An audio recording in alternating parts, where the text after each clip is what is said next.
بسم اللہ الرحمن الرحیم۔ السلام علیکم دوستو، C T V moral stories کی ایک نئی ویڈیو میں خوش آمدید۔ حضرت سفیان ثوری محدث رحمۃ اللہ علیہ کا بیان ہے کہ میں نے طواف کعبہ کے دوران ایک شخص کو دیکھا، وہ درود شریف کے سوا کوئی بھی دعا نہیں پڑھتا تھا اور ہر قدم پر ایک بار درود شریف پڑھ کر دوسرا قدم اٹھاتا تھا۔ آخر مجھ سے صبر نہ ہو سکا تو میں نے اسے دریافت کیا، کیا تم تسبیح، تحلیل، تکبیر سب کچھ چھوڑ کر ہمیشہ صرف درود شریف ہی کیوں پڑھ رہے ہو؟ میرا یہ سوال سن کر وہ چونکا اور بولا کہ تم کون ہو؟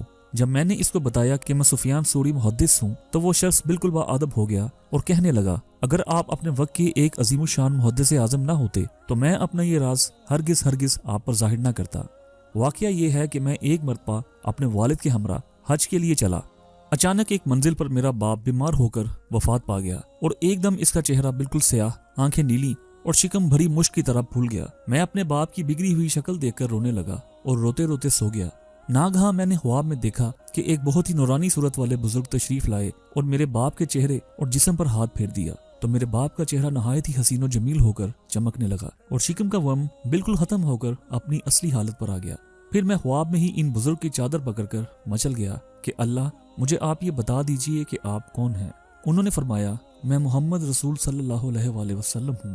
سبحان اللہ، تمہارا باپ بہت ہی بدکار تھا مگر وہ درود شریف بکثرت پڑھتا تھا۔ اس کی بدعمالیوں کی وجہ سے مرتے وقت اس کا چہرہ سیاہ ہو گیا اور صورت بگڑ گئی، لیکن مرتے وقت اس نے مجھ سے فریاد کی تو میں اس کی فریاد رسی کے لیے آ گیا ہوں۔